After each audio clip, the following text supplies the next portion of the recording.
Hey, how's it going, guys? Mr. Boss for the win here. And in today's GTA video, we need to talk about a big Grand Theft Auto 6 leak that, if it's real, reveals a ton. Now, obviously, take this with a huge grain of salt. This is coming from the website 4chan, which we have seen some Rockstar and Grand Theft Auto specific leaks from this site turn out to be true. Some obviously have not.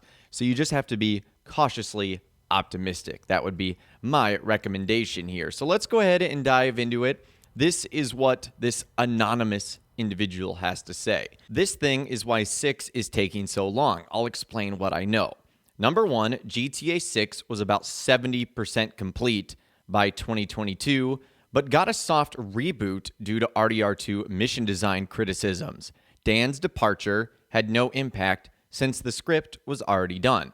Number two, GTA Online is now considered internally as a completely separate game.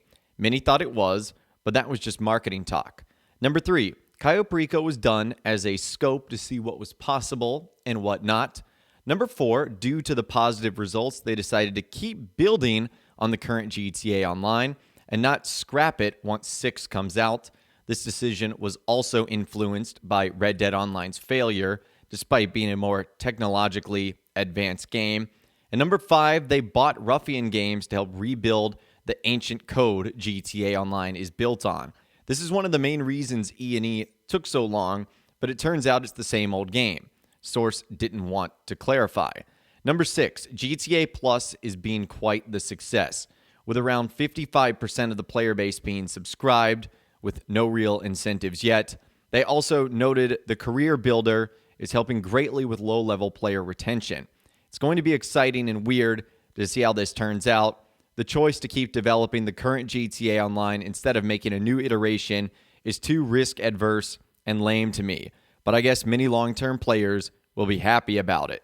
All right, so we've got a lot to talk about here. Let's just break it down. The first thing was that Grand Theft Auto 6 was about 70% complete by 2022, but then got a reboot due to the mission design. Now, they're talking about Dan Houser and how he left Rockstar Games. Now, to me, I don't know about this. I thought the Red Dead Redemption 2 mission design was incredible. In fact, I thought it improved on what we saw in GTA 5.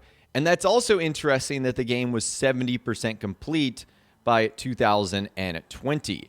Now, this actually got a response from Rockstar Games insider Tez Funds 2. He said this: in current times where you hear of Rockstar improving work conditions and trying to reduce crunch, do you really think a reboot would happen when we are like a year or a year and a half away from release? So kind of a lot to break down there from Tez Funds 2 as well. He basically says that the game is going to be coming out in a year or a year and a half. So that would be somewhere in the middle of 2023 or late 2023, possibly even slipping into 2024.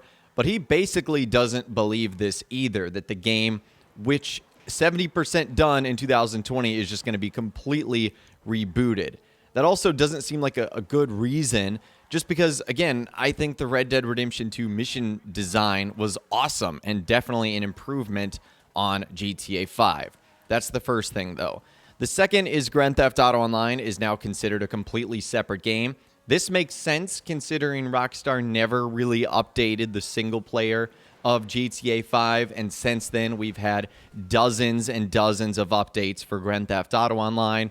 It also has its now own standalone title that you can get for free on the PlayStation 5. You can get for like 10 or 15 bucks on the Xbox and Xbox Series X and S. So it's clear that Rockstar wants to separate Grand Theft Auto's multiplayer from its single player. So it's no surprise that it's now being considered as a completely separate game. Number three, Cayo Perico being done to see what was possible and what was not. This is the first time we've gotten a true map expansion in Grand Theft Auto Online. It's also interesting that during the initial teasing of Cayo Perico, there was a massive Grand Theft Auto 6 Easter egg. This is something we've talked about in previous videos, dealing with the coordinates that you can see on screen and how it actually reveals a road in the shape of Roman numeral 6. So a lot of people thought that that was obviously a clear indication. We also know that Cayo Perico's tropical setting is very similar to a lot of the rumors that we've seen in Grand Theft Auto 6 as well, that it's going to feature Vice City, the Americas, South America, Central America, places like that. So I think it's very likely that Cayo Perico is a huge influence on probably what we'll see in GTA 6. Number 4, Grand Theft Auto Online's success is why they continued to keep building on it. It's also interesting that this post describes Red Dead Online as a failure, and I wonder if a lot of people inside and outside Rockstar consider that to be the same as well.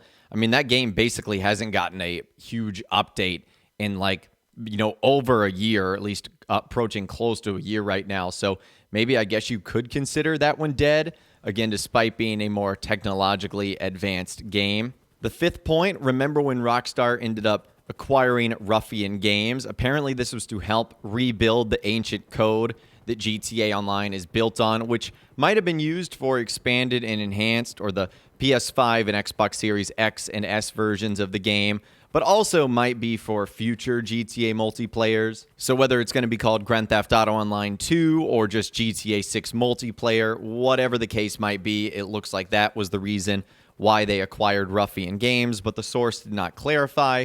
Apparently, number 6, GTA Plus is quite successful. I don't know how they would already have that number, that 55% of the player base has GTA Plus. Let me know in those comments down below, do you guys have GTA Plus?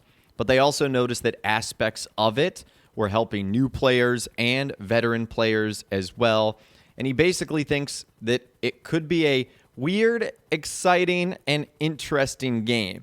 And that's pretty much the entirety of the leak right there. So you guys definitely need to let me know in those comments down below what you think of this entire thing. Do you think it's real? Do you think it's fake? Do you think some parts of it are real, some parts are fake, somewhere in between? Let me know what you guys are thinking in those comments down below. I think some of it probably has some legitimacy in whether it's a leak or some person just, spewing their opinion.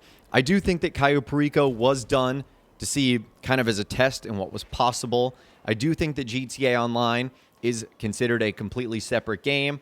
I would also argue that the game was probably about 70% done in 2020.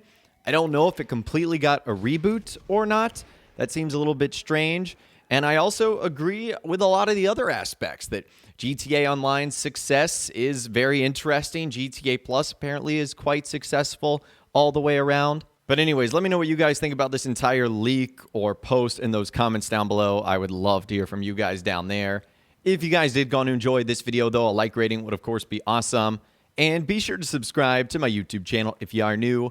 You want to stay up to date on all the latest GTA and all the Rockstar Games videos that I'll be doing here on my channel. And be sure to ring that notification bell as well. Sometimes YouTube just doesn't work, and if you ring that bell, you'll always be guaranteed to be notified when new videos arrive. But of course, as always, guys, thank you all so much for watching.